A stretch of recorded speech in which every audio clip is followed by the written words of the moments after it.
Happy Halloween, my pretties. It's All Hallows Eve, and that's all about remembering our dearly departed and telling spooky tales. No place is more alive in the afterlife than in the underworld, so we've brought you a special spooky story this morning, straight from the shadows of the underworld.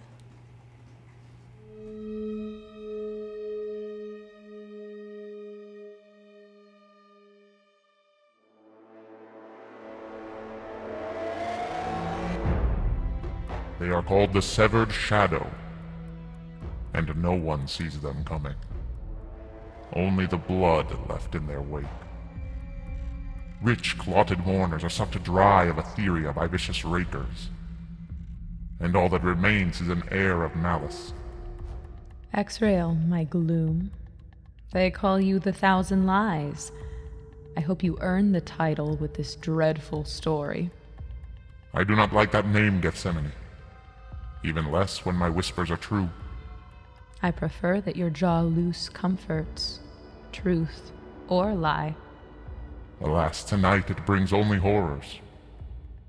For it is not only the clotted who have been targeted. The poor and the mottled are drained near to the point of the long trip, but are spared its final relief. They suffer the flesh taint? Yes, but I do not understand it. Why would rakers feast on those who are already starved? The mottled pass through the city in irregular ways. One could dispatch of 100, and their absence would be of no lasting consequence.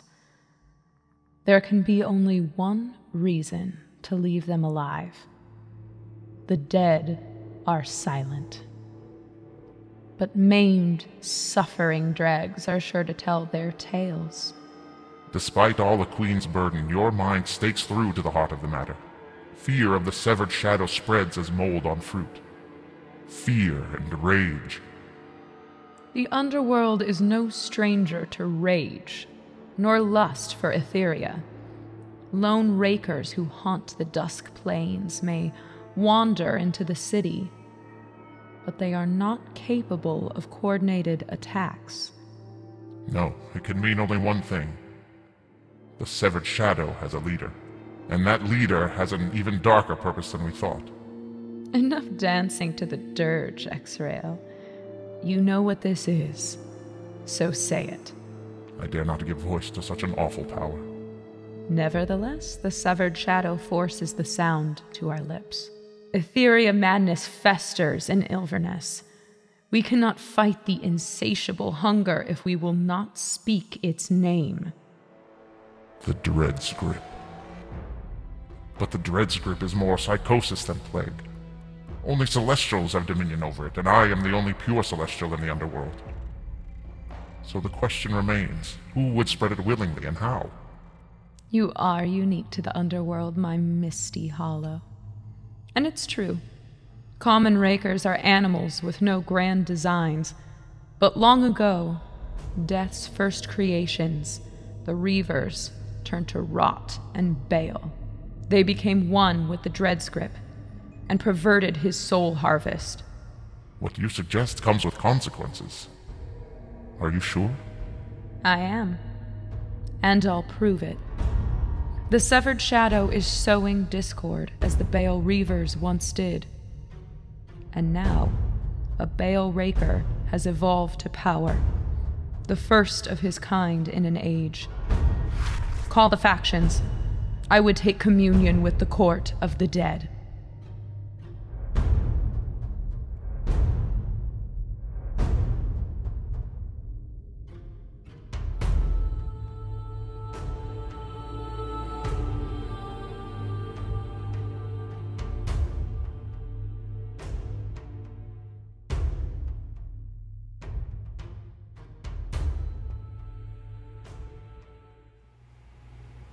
Welcome back. I hope you're having a delightful Halloween Wednesday.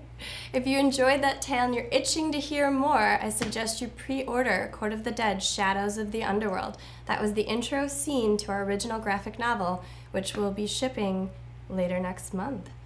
You can pre-order that book at side.show/Shadows Underworld.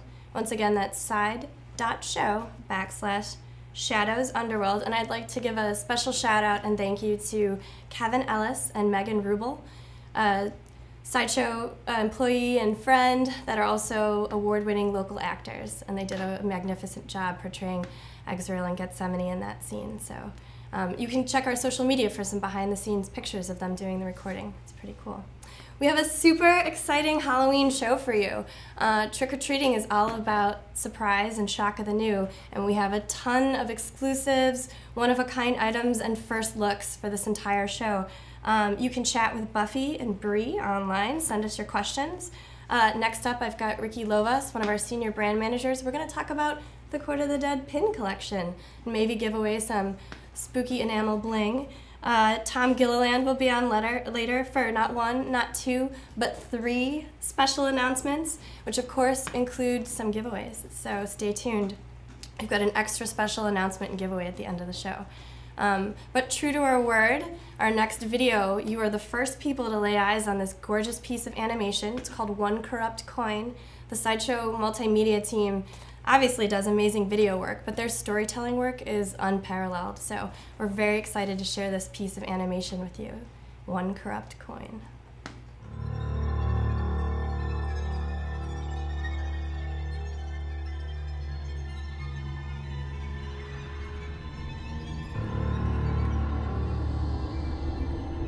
Alas, my poor naive mortal, you've been dealt a terrible lie.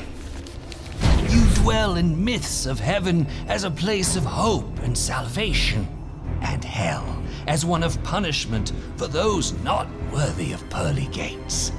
In truth, they are 2 sides of one vile, corrupt coin, as neither care for salvation nor damnation. Their reality is a place of cruel imbalance, where your mortal souls serve only to further fuel a war of supremacy that is never ending. Horrifying, no? Yet in the shadows lie another path, with one who deals in the cold currency of truth. He is death, the All-Taker. His offer is simple. Look past your mortal fears and embrace his promise to restore balance to life and the hereafter. Accept sanctuary amongst the mourners of the Underworld and fight with us. Our celestial masters must be made to see their folly, to restore what is just. We will rise, conquer, and rule.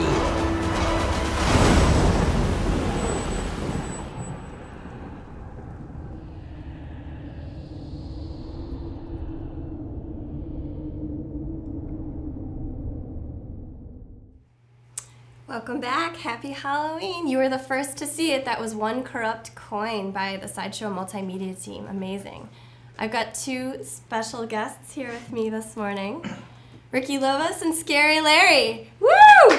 Scary Larry has generously volunteered to model the Court of the Dead pin collection. Did you guys know we have a Court of the Dead pin collection? And it boasts more than 20 pins? It's pretty awesome. This is actually my personal collection here that's on display. But Ricky Lovas here had a hand in designing all of these. So we're going to talk with Ricky. Send us your questions. We're going to focus on the pins here, which I've broken up into kind of 3 different categories. But first, Ricky, can you tell us a little bit about your background in design and how you made these awesome pins? Well, you started in our graphic arts department, didn't you? I started in our and graphic stole art him department. for brand. Yes, and then I got stolen into the Underworld. Mm-hmm. And I've been You're a good fit. You don't belong up there. And I've been working there since then, since we started it all. And you collect quite a few pins yourself, right? You've got yeah, sometimes I like to get ones from, that are sort of like souvenirs of events, concerts, like movie festivals, things like that. So a fan of the space, you have a strong design prerogative. How is designing a pin different than designing, say, a packaging? Ricky also designs most of our packaging for Court of the... all of it, actually. I think with pins, they've got to be something people want to wear all the time. You need a little more charm to them than packaging's more to represent a product and sell it. What are some of the challenges of designing for a smaller canvas, too? Oh, it's got to be simple because any detail gets just blown out. Or Simple. That's not really something we do in the Court of the Dead, is it? I thought about it often. All right, with that in mind, let's dig in on some of these pins. Could we zoom in on, let's talk about the faction pins first. So Larry's left shoulder here. We actually have 6 faction pins. The top row has been out since, gosh, that's like 2014. Yeah, that's like since the brand launched. Yeah. These are like beautiful metallic medallions, very ornate, and we just came out with these earlier this year. In fact, if you take the faction quiz and find out your faction, we'll send you one of these for free along with our faction kit. But Ricky, can you talk about why these are so different from the first generation faction pins? I think originally, you know, we wanted to be a little more in your face about it to kind of draw a little more attention to them because no one knew what flesh, bone, or spirit was at the time. So we wanted to make a little bit more of an impact on them. And then newer ones, people are a little more accustomed to it. And they're a little easier to wear. You can put them on your lapel or on a hat even. So yeah, I like the tiny ones. Yeah. Very tie-tack, you know. It's cool. Oh, so for those of you who are not familiar, there's 3 factions in the Underworld. Flesh, spirit, and bone. And you can kind of see the different aesthetics of each kind of dialing in. Is there a 4th faction? There is no 4th faction. You can read the Chronicle. We've ripped that page out. We also have, 2 other types of pins. I want to save the event pins for last because we're going to talk about our Spooktacular pin. But let's talk about some of our special event pins up here. These are one-offs that we've done for various events. You want to tell us about this guy, Rise Conquer Rule? This is one of my favorites. What's going on in this design? So that one we did at this past Comic Con. We had a show that we co-sponsored with Nuclear Blast Records, where it was Testament and Carnifex played at the House of Blues in San Diego, and since we were sponsoring the show with them, we made a special pin that has, it's like co-branding. It's got the Nuclear Blast pin on the skull, and then it's got 2 flying V guitars that are transitioning into scythes. Yeah. So it kind of represents both our companies and the event. So. And Rise Conquer Rule, which is our anthem. Yes. So we got to include that. Another one of my favorites up here is this gal here, designed by actually Marla, and you took her designs and brought it into the pin world, and that's Queen Gethsemane. Where were we giving that one out? Do you remember? Oh, I think what was the? Was it WonderCon or Emerald Yeah, it was City? at WonderCon, but it was with the partner. Collectorverse, yeah, our partner Collectorverse so handed out because we weren't able to make it to that show. Pretty limited pin, I think, at WonderCon then. But let's focus on our event pins because these are my favorite. At first glance, you'll probably notice there is sort of one cohesive factor to all these pins. Do you want to talk about that and how you kind of landed on that as our signature element for these pins? Yep. So it's they're all based off our the skull from our main logo, which we like to refer to as Cooper for one of our favorite special agents, and I like the idea of doing that because growing up I went to a few different Rolling Stones concerts actually, and they'd always have pins specific to the shows. Like I went to a show on or the day before Thanksgiving, and the tongue was made of corn on the cob and had a pilgrim hat, and I always really liked that idea. That's so cool. I wanted to kind of apply that here, and we can use the same base for every pin, but give it a different character. So you can see in the little banner below Cooper here, he's got the year and the event going on. So you've got San Diego 2016, where's San Diego 2017, and this past year 2018. We've got a couple different conventions we were at. Do you have a favorite on the board here? The jacket? Thanks, Scary Larry. I have a couple favorites. I really like the Monsterpalooza one, which is I love that one. Our take on Frankenstein, or Cooper turning into Frankenstein. And Monsterpalooza is a really fun convention. We used to display it, so that was cool. Show.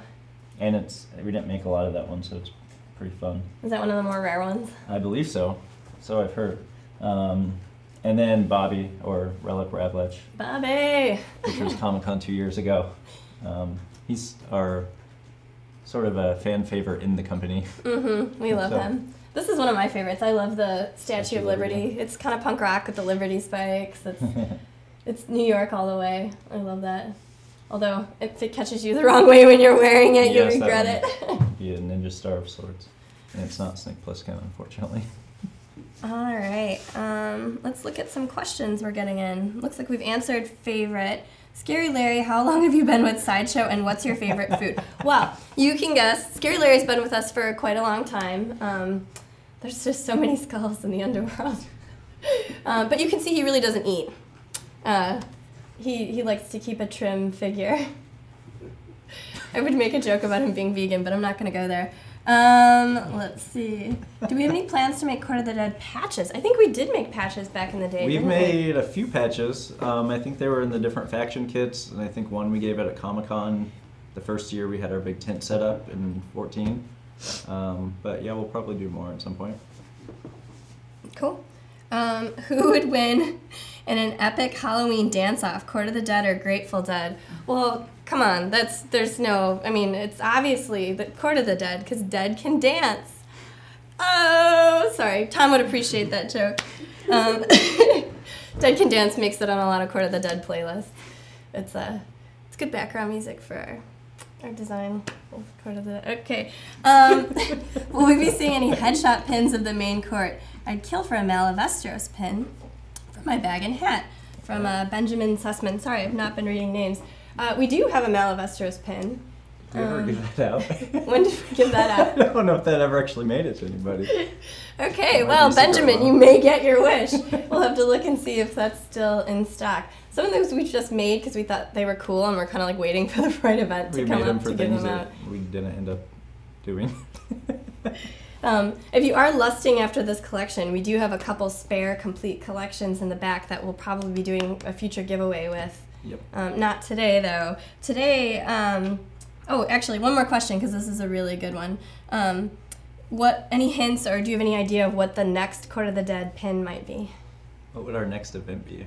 And this would be 2019, because we're about to give you a preview of both Spooktacular and two that are coming out in December. We have, what, Comic Con and... Oh, we have a December one that we haven't showed yet. Mm-hmm. The holiday one. But after that, do you have any characters in mind, or any on your wish list that you'd like to do? Well, for the Spooktacular ones, I'd like to keep going with the different monsters. Maybe do a mummy at some point. Oh, mummy would be cool. A little Power Slave reference in there. And I seem to remember a Starlight Mint design you did once too for holiday. I liked that. Yeah, that was sort of a I like the idea Christmas of a and it's the white stripes pin. Skull candy. And then white stripes. It means something different to everyone. Yep. But if we could get a close up here, we are going to give away a couple of our Spooktacular pin, which is currently for sale. If you would like to have our sweet little vampire on your bag or jacket, you can go to side.show/SpookPin2018. That's side.show/SpookPin2018 for your chance to win our exclusive limited edition Spooktacular pin. And while we're zoomed in, you can take a sneak peek at the next two upcoming pins. These are unreleased. You're getting a first look on them. This will be our holiday 2018 pin. You've got a Rudolph, kind of a creepy Rudolph here with his glowing nasal cavity and his reindeer horns that are reminiscent of Kier, everyone's favorite rejected angel.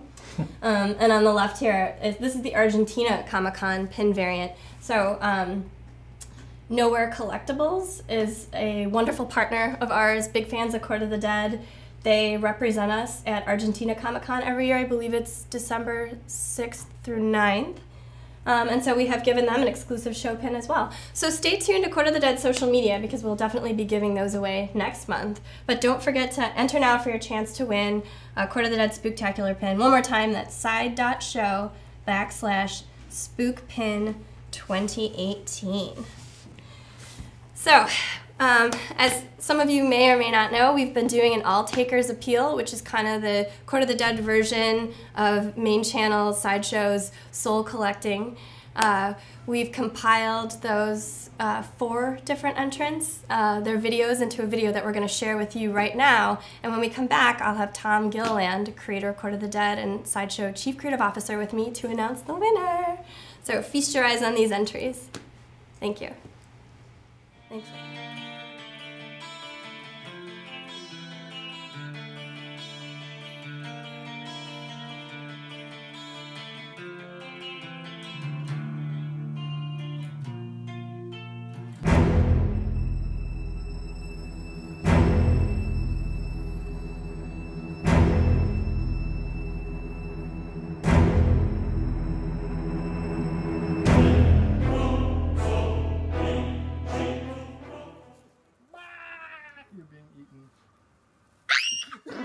What's up, Sideshow? I'm here on the call of the All-Taker. He wants me to leave a memory for a mourner. Well, I got this little mourner right here. This is my daughter, Emily, and she's about to pie me in the face. Spooktacular 2018. Here we go. Let's do it. Here, daughter. Smash me in the face. Really? And there you go. Do it again, Emily. Really good. Hey, Sideshow. My name's Tom. I work at Wingate Senior Living here in Ohio. Pretty dreary day out, so I thought we would do something to give some good memories to some of the old folks here. Let's go take a look out.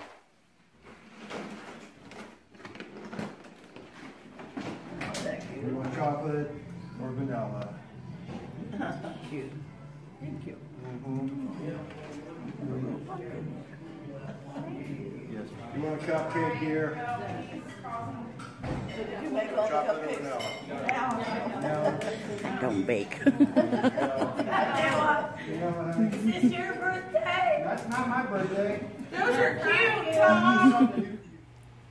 Welcome back. Well, there's treats and then there's tricks. So apparently the short link I gave you earlier wasn't for a giveaway. It was actually to the product page for the Spooktacular pin. Sorry about that. Seems like Scary Larry pulled a fast one on us.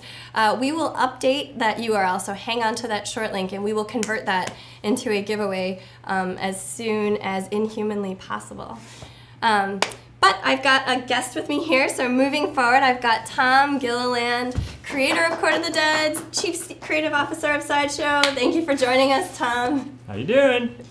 Tom's chilling here with Larry. We're here to announce the winner for the All-Takers Appeal. Huzzah. But before we do that, I want to talk to you a little bit about the challenge, because it's kind of focused around memories and making a nice memory for someone else. And can you tell us a little bit about the significance of memories in the underworld? Why are they important? Well, I think memories kind of carry the same echo of importance that they do for us. They kind of anchor us in a place and a point, and I think they leave a sort of emotional kind of fingerprint on you. And in the underworld, where there's so much strife and so much onerous kind of consequences that they have to deal with, memory serves as a means to inspire, and especially the memories that are actually not so much of great maybe historical prominence or whatnot, but of those genuine little moments between people. And the sort of the love, the consideration, the respect, the things like that are kind of like the key ingredients of a mom and a boy walking down the street pulling a wagon or something. Genuine it's connection. just that kind of, yes, exactly. So there's two types of creatures in the realm of the Court of the Dead. There's soul-born, which is us, right? We come up in the mortal realm, we have memories and experiences. But then there's spirit-born, and those are folks that are created and born and made in the underworld. Right. And they don't have the same memory built up lifetimes like we do. What do memories do for them? How does that shape them as beings? Well, the spirit-born have a sense of the big picture of existence, but it's kind of like if you were watching 40 movies all at once. You'd have a hard time figuring out what to keep track of. So for them, memories serve as kind of, again, they're sort of anchor points. They give you a sense of context, and it helps build their psyche into a construct that isn't necessarily their memories, but it is made up of genuine reactions to things that sort of help teach or give them a sense of belonging. So it's some empathy kind of? Exactly. It flips the switches that kind of create their personalities or whatnot. So in the way that you're inspired by books or movies, they're inspired by the actual real events of actual mortals and various other individuals that might be in the underworld.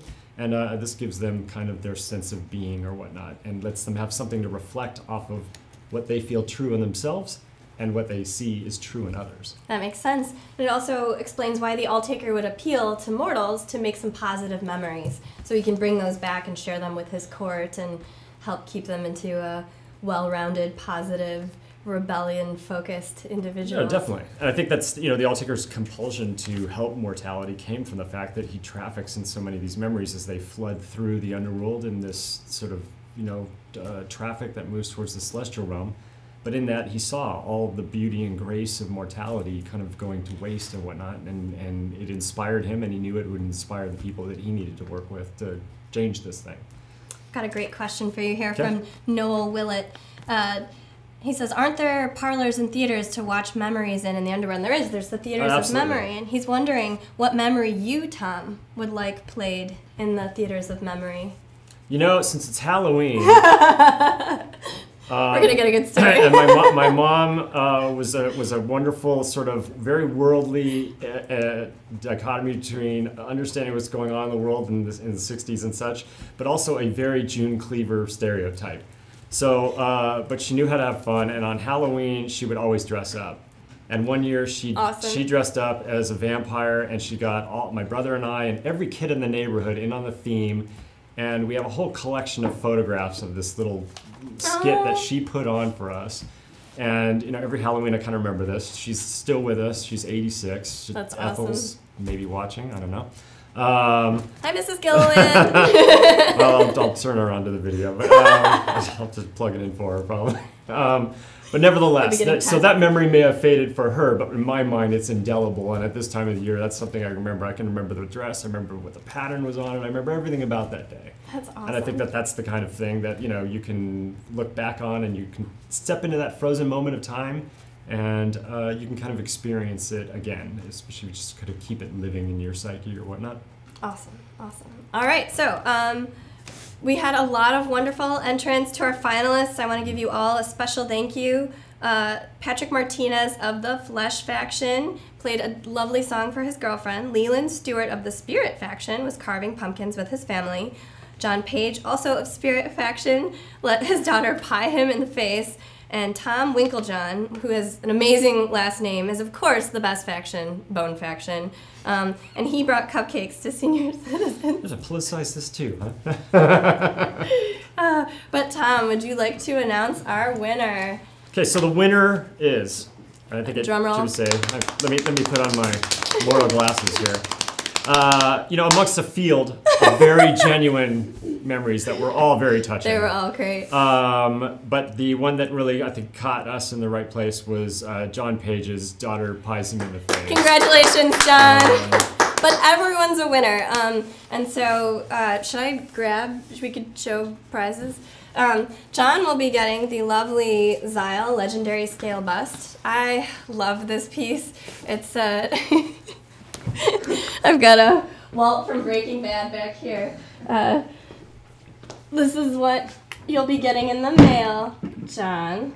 Tom, you want to talk a little bit about this piece? This is great. You did this with Amilcar Fong. Yeah, so Amilcar Fong, who has incredible talents in both sculpture and illustration, was one of the key, if not the major architect in working with me to create Zyle in the first place.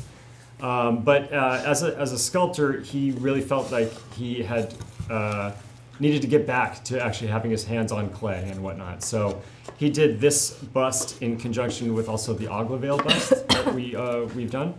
And you know, he really wanted to bring out the regal grace of Zyle or whatnot and do it in a bust where we could focus on her, you know, great portrait. And you know, this piece is just covered in fine detail. Everything you see in Amilcar's illustrations, these fine line etchings or whatnot, translates to his sculptural takes as well. And I mean, this piece you could look at for, you know, better part of half hour still just crawling around finding all the little scroll work detail he's woven into this thing. I know. My favorite thing about this piece is if you look, and I can't tilt her back because her blades will fall out, and that would be bad. And this is mine, and I don't want to break it. But underneath her chin, you can see creepy little teeth that he has sculpted in there that are amazing. Her chin teeth, they're awesome.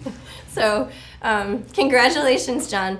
Like I was saying, though, everyone is a winner. So John and all the runners-up will also be getting the highly coveted Court of the Dead apple, which is currently waitlisted, but we pulled a few aside for the All Takers Appeal entrance. So everyone that entered, thank you so much for creating so many lovely Mourner memories on behalf of the All Taker, and you'll be getting an apple in the mail. Yeah, really touching. Thanks, guys. That was great. Awesome. All right. So moving on to Larry's gonna take a dive. Too much Halloween booze. All right. He doesn't eat. It's only 10 o'clock or whatnot. Little blood sugar. So moving I'm starting on to feel that way too. Special. I know you need some coffee. Moving on to special announcements, let's talk a little bit about what was previewed at Shanghai Comic Con this weekend with our partner Faison. There was stuff previewed? Yeah, okay. yeah. Indeed. So probably the longest running question the first official for Court of the announcement Dead is, when are you, and could you please do Court of the Dead 6 scale? 6 scale! Well, if you were looking on the internet over the weekend, our partner Sideshow, who developed a cure for us, and we're doing some other things as well. That was sort of our first test case preview. It looks like people were excited. A great looking piece. So we have some images we're sharing with you right now. There we go. This is the prototype, so it's work in progress and not final. We're definitely still going back and forth with them with some feedback. Yep. But a great start. I mean, you can see they did a really nice job of getting their fully skinned articulated body, which is cool. That was a really neat feature of something they had in their arsenal that we felt would really serve some of the court characters well. They've done a nice job here with these photos too of kind of capturing the composition of the original Cure statue. Yeah, when PF, right? The way this was posed when we first got the photos, we were like, "Wait, is this? Did they make a statue?" Yeah, well, you saw me struggle for my glasses earlier. I had to wait. What are they just showing us what we sent them? But I think that's a great nod when you look at something and you kind of recognize it as coming right from the source. They've also they've done some nice stuff. Things you're looking at right now are some of the details vary slightly, which is cool. Everything in the Underworld is a little sort of transient, so Kier always wearing different armor and whatnot. Stuff gets damaged in all of her brawls with renegade angels that she's hunting down. But I think the portrait is one of the things that just really sings. It's got just the intensity and the smoldering aspect of her character. You can see there's what's left of the vestigial wings that never grew in the place they should have. And they did, something that I was a little surprised by. They added a base that really thematically kind of showcases the figure itself. And I think that's a great way to kind of bring the fantasy of the world into the 6-scale realm, which you don't often get to see. They did such a nice job looking at sort of the first premium format figure and then the second one. And I think talking with you and looking at the backlog of all of our concept art for Kier, and they made something that looks true to the figure and is obviously recognizable as Kier, but I think she has a series of very subtle differences in her armor and her looks that kind of makes it really its own kind of standalone figure. Well, I think they're not, uniforms, so they can change and whatnot, and I think, the mission of the day would dictate what she may or may not look like. But I think the wonderful thing about the 6-scale realm is, this is going to allow us to offer the court characters at a price point that is a little more accessible than a lot of the PFs, so some collectors who've had some trouble getting to that now have another opportunity. And as well, if you're, the 6-scale, certainly not a small category in collecting right now, also gives you that opportunity to kind of pose them and interact with the pieces. And I think that is a fun part of collecting in the sense that you kind of get to, kind of control the way it's displayed. And I think that's, that's always been a big feature of 6-scale, and I'm really stoked to be able to bring that to Court of the Dead at this point. We had a really germane question earlier from Quinn St. Kitts asking what monster is Kier's skull mask taken from and why does she wear the skull? So she wears the skull mask. It's something that she's actually hand carved, so it's a bit of an effigy kind of a mask or whatnot, and the horns. So it's an original design by Kier. Yeah, it's her sort of figuring out herself and how she was going to react to kind of being rejected. So, she holds a deep grudge against the celestial kingdom of heaven or whatnot, obviously for kicking her out, but also for seeing not just why she was kicked out, but why so many others are abused and whatnot by both celestial kingdoms equally. But the one that she kind of comes from, she'd like to see sort of pay for its sins. Now, so in that she's caught between wanting to see it restored to what it should be and punished for what it wasn't. But in this case, she sort of whittled that, and she kind of created for herself an underworld face. So in a kind of,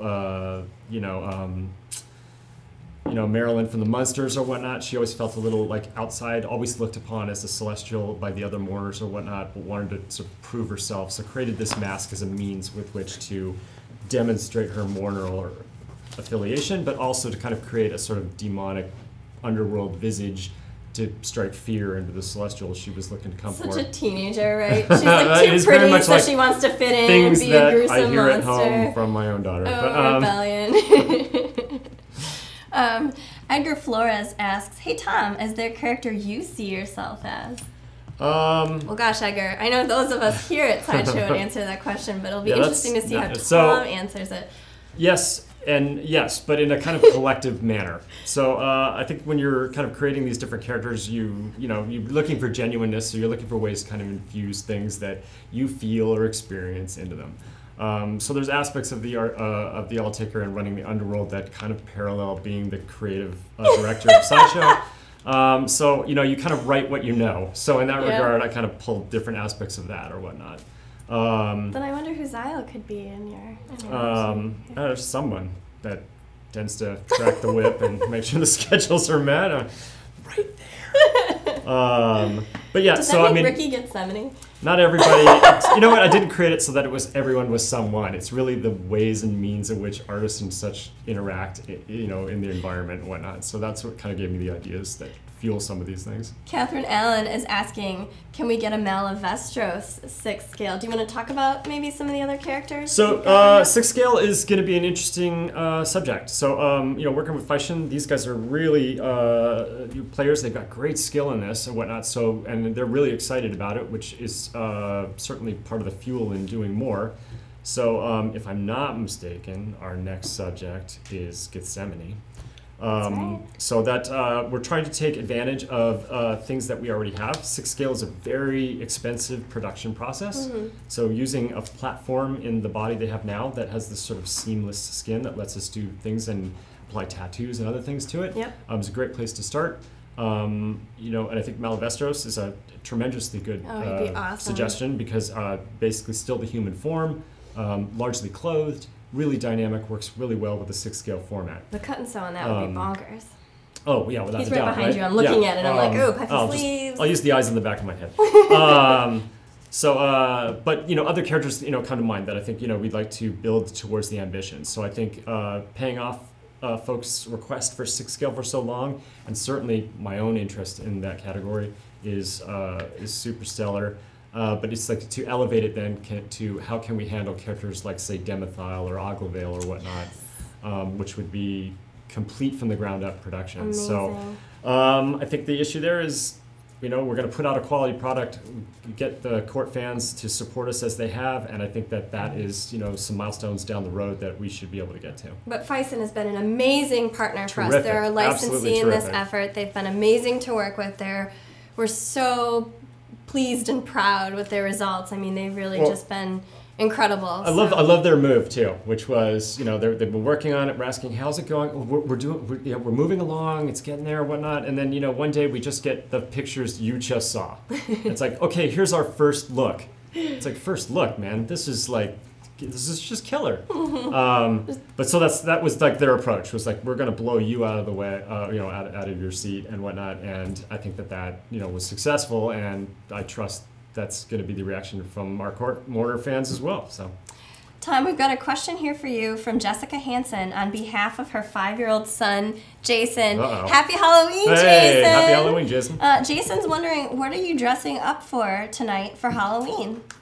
Well, so my son, who's 15, and my nephew, who's 19, wanted to do something together. So, in the spirit of wholesomeness or whatnot, hardly. Oh dear. We're dressing up as some I don't even know how to describe this. It's like the 3 bears who've gone on a murder spree. This is what teenage boys come up with, and by that I mean me. But anyway, so we're sort of some creepy barefaced kind of characters. I don't really know how to describe it any Creepy better than bare-faced that. Especially to a characters. 5-year-old. I'm like, tread lightly Care here. Bears, Jason. Tom is yeah, going to Care be a Bears. Care Bear. We're friendly Care Bears, trying to make sure the Rainbow tummy the flow of projections. candy gets to kids' That would be bags. creepy, actually. So, that's probably a better explanation. Haley McIntosh asked Tom, where do you get inspiration from when making Court of the Dead characters? I think it's no secret throughout different things that I've played a tremendous amount of Dungeons & Dragons and such. So that game was always amazing for me because it allowed you to just pull from the depths of your imagination, and all the body of things you've read and movies you've watched is inspiring, and create a kind of kettle of, sort of a swirl of creativity or whatnot. So I think it's stuff like that. I mean, there are a few like facsimiles of ancient D&D characters in the Court of the Dead. But I think it's stuff like the heavy metal music I've listened to, movies I like. Although it's funny because everybody makes fun of me because I'm terribly frightened of scary movies. So it's the idea of scary stuff that gets me, not so much the payoff of it. That's what Halloween is all about. But and I think it's also various aspects of historical characters and things like that, and the depth that you find in average individuals that rise to something bigger. And I think in the Court of the Dead, the characters' visual aspects are almost easier to come up with in making something that's striking and has some visual power. But then to do it and marry it with a sort of MO and a personality that kind of really echoes with some truth. Is the real challenge, and that's I think where I get a lot of inspiration from real people, or seeing how I study a lot of historical individuals or whatnot, and seeing how they were just regular people who if the calling came or the day happened, the event unfolded in front of them, and they stepped up, and that kind of thing is this sort of thing that really kind of has always inspired me. And I really wanted to ensure that the characters in Court of the Dead weren't just seen as, wicked boogeymen or whatnot, or women as the case may be, but more seen as real beings that are still struggling with the same kind of things we are, but are looking for that inspiration to beat their darker nature, which lies in the destruction the Underworld is kind of created for, but they see an ideal that they can represent and that they can drive towards. And I think that being something bigger than you are is always kind of the most inspiring way to look at life. This whole answer is just like reeking with foreshadowing too for a big announcement at the end of the show here. But before we do that, we'll come back after a break. We do have a second special announcement now. More! So our first was with Fison, our partner, our licensee who's doing 6 scale. But we have some partners big and partners small, and one of our most beloved partners is a brilliant artist in China, Xi Peng, who does these adorable, unique interpretations of the court. They are cute and charming, and there's a company in China called 1000 Arts that makes collectible coins. So we've been working with them for a while, and they recently teamed up with Xi Peng to make Court of the Dead t-shirts in China. And Xi sent us some of those shirts. These were only produced for like a pop culture fashion show in China. These are not going into production. So these are one-of-a-kind t-shirts, and we're going to give away 2 of them right now. And they're so cute. So we'll be giving away these via chat. So send Buffy and Bree some messages, and they will pick one out of the chat. And I'll have you then email COTD Social. But Tom, do you want to hold up our first one here? Is Miss Kier. Ta-da! Let's see awesome. if I can get that. Wait, this hold one on. is, it's a 3XL, but this is China 3XL, so it's probably there. maybe Trying like to a fill large. the frame here. She went really big on this stateside. canvas. Yeah, she's adorable with her little, bloody tattooed fists and swords, and I love her little. And this is Xi Peng's favorite character in the court, which I think is awesome because she is a very gentle, beautiful individual, and the fact that she sees that in Kier, but also sees that juxtaposed against maybe the fearsome spirit that lies within her too, has kind of created a sort of spiritual bond between the two. So when you get an artist who kind of connects with really a character like it. that, they really kind of get it, and you can see that in the way that they express it. I know the stuff that she does. That's the relationship of Kier to the All-Taker is I just love it. Oh, and then speaking of everyone's favorite court jester, We have Malavastros here. Let's see, where are we going? Sitting on a log and kind of pondering a skull and a last poor Yorick, but kind of a cheerier. His next Murthy essay on with our, what's going on in their world. Our Rise, Conquer, Rule. And they got all the branding on this too. So you got Court of the Dead, the Rise, Conquer, Rule anthem, and even on the back of the nape, the Underworld United symbol. So this one was a really nice treat. And again, this is probably a size large, maybe extra large, I think, and probably American either fits sizing. or sleep in it. I don't know. Bree and Buffy, do you guys want to select winners from chat? And we're giving them 20 seconds. Yeah, we're giving them 1 minute to raise their hand to be entered into the. Okay, we're giving everyone 1 minute to raise their hand. 1 minute. Yep. While we're doing that, we got a really awesome thank you message for John Page that I'd like to share with you. And he said, "Oh, my favorite holiday just got even better. I'm super excited. I can't believe this. I'm in shock, to be honest. I didn't think I'd even come close to winning. I feel so honored. Thank you, everyone, and thank you, Tom, and all the court team for this opportunity and doing what you do. Love you all." Thank you, John. Oh, thank you. That's so sweet. I love that you got your daughter in on this, because that was really the charm point. Yeah, so, and I think that amazing connection of just, Well, music means a lot to us, and I think that the music that you had queued up with that really just kind of tickled the funny bone for all of us. Without a doubt. That was great. Let's see, you guys still collecting? Yep. Okay. We're going to announce the winner in just a moment. All right, let's see. We'll take another question then. Someone is asking, will Odium be incorporated into future novels? It's Kayla Appleberry. Will Odium be incorporated into future novels? Odium most definitely will. He's got a pretty fixtured point in the mythology as sort of one of those characters that really made his own decision and stepped out of the system altogether and really lives in the underworld under his rules, period. So it's a good story to be told. It really kind of, it's something we're working on later this year. We allowed to talk about that a bit, or? I don't know. That's probably not the place to have this conversation from the camera, but. We have a pretty big name writer involved who we're pretty excited about. Well, so there's the Shadows in the Underworld, a graphic novel that's coming out very shortly. I'm sure we're going to talk about that in a little bit. We opened the show with it, actually. Did we? Okay, well then I'm late. Tom's not a morning person, so he came in right when he needed to be on, and it was like poured me into the seat, and off we go. But Odium and Mortogul are characters that will feature in the next graphic novel piece that we're going to do that sort of exists in the Rise of the Underworld period of time before we sort of get to the sort of shard element of Rise, Conquer, Rule. So these are sort of fixture characters that kind of need to have their place in the world kind of laid out and put in place. So when the bigger story takes off and they jump in, you'll kind of know why and where. But what's the I wonder what her keen interest in Odium is. That's always what I like to hear. So if she's still listening, then let us know. You will be seeing Odium early 2019. He's going to make a reappearance in collectible form. So we're very excited about that. So have lots of desk space available. It leaves a crater when it lands. He's great in a bathroom next to a shower, near your Caboodle's vanity, your Odium, that morning inspiration you wake up to.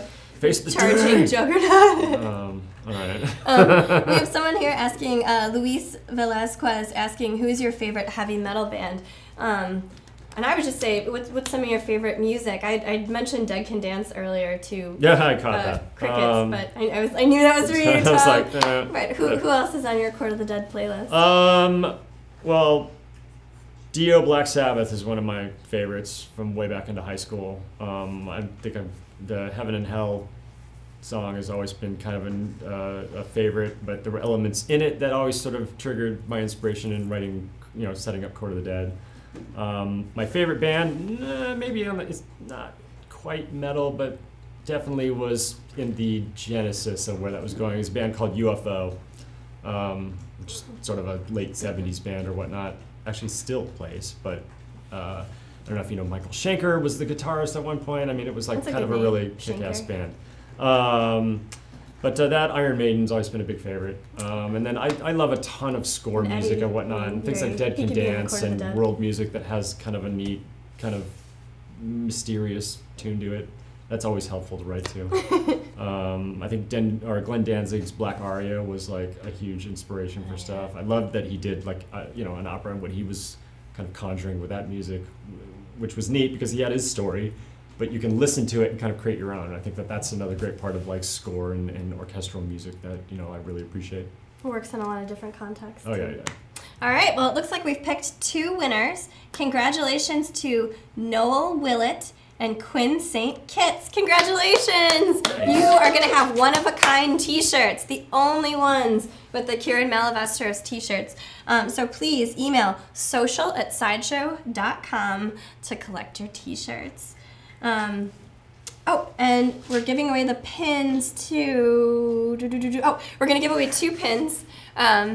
So we'll be coming up with some trivia questions during the break. Right. And when we get back, we'll ask y'all some trivia over chat for a chance to win the Spooktacular pin that Scary Larry was modeling earlier. But speaking of that foreshadowing that Tom was doing, we're going to take a break now and look at a video and come back for our 3rd extra special announcement. All right. Happy Halloween!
Welcome back. Happy Halloween. We're nearing the end of the show here and we're about to reveal something very large and exclusive and exciting. So I still have Tom Gilliland here with me as my guest, and we have with us and before you the variant shard, Mourner Fidelis.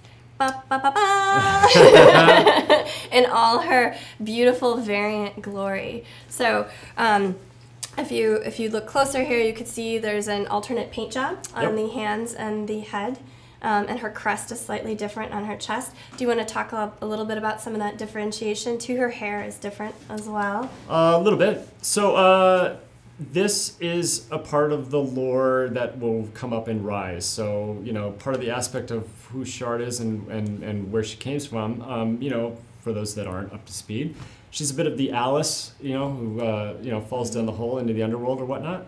But in her mortal life, she, you know, lived in a world of strife and warfare, and a lot of, you know, Corded is really a parable, so everything in the mortal realm isn't exactly our historical timeline. It's much more, you know, influenced by the celestial agents that are trying to keep strife and turmoil going. To do what?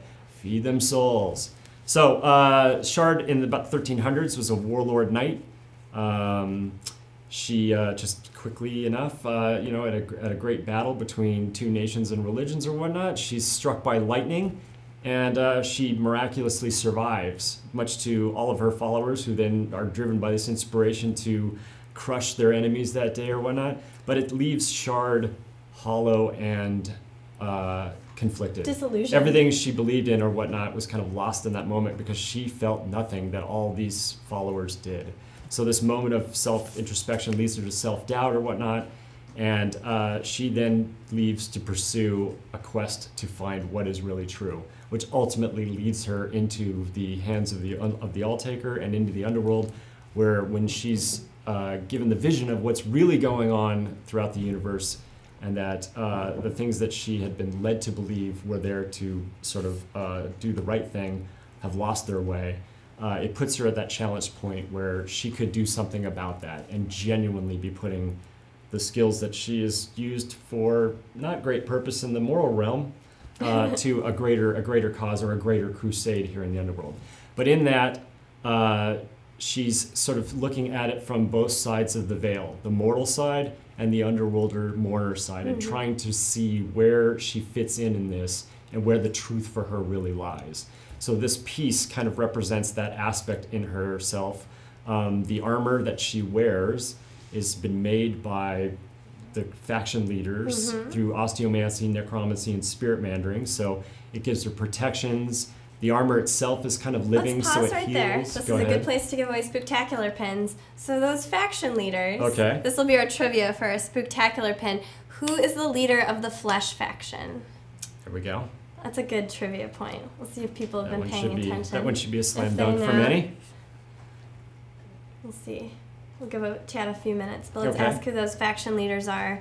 But they all contributed, all three. Well, so they all contributed to it. So it gave her this opportunity. And one of the features of the spirit mandering that Elian Astis of Spirit gave it was the ability to kind of see herself and get in touch with the etheria that was in herself and let it like kind of be ignited through this suit as a focus to channel that power. But what it also does is it lets her see or kind of walk in the shoes of the mourners themselves.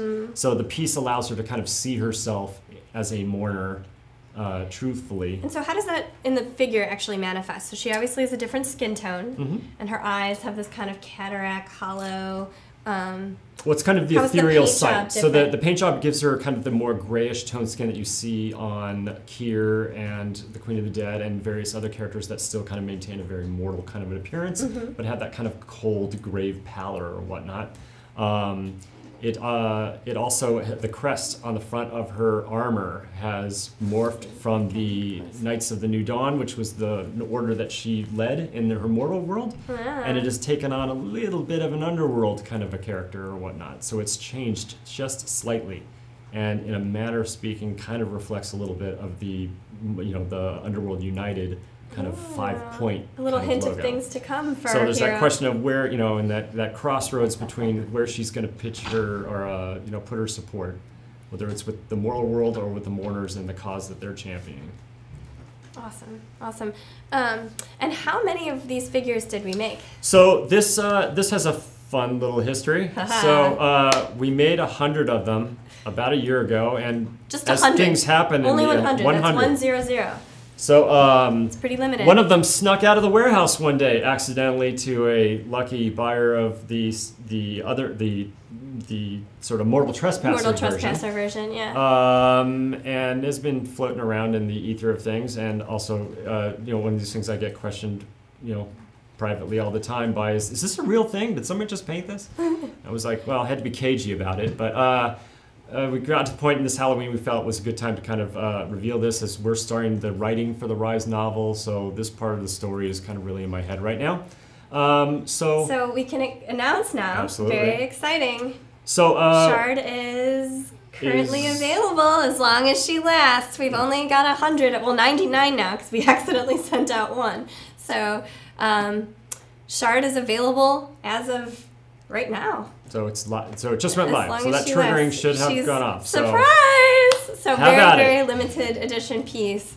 But you can also enter for a chance to win her. We did hold number 98 aside. So if you would like a chance to win her, you can also go to side.show/Shard variant. So we wanted to make sure everyone had a chance to take home Shard Mourner Fidelis. It's an amazing variant of the Shard Mortal Trespasser. I love this piece. But alternate paint. The eyes are so haunting. All right. Did we have a winner that you guys picked over social? Yes. And we needed one more too. So who's the leader of Bone Faction? I think could be our other trivia question for another. Nope. We gave out one. Oh, we gave out. Oh, we're good. Okay, yes. Never mind. We're good.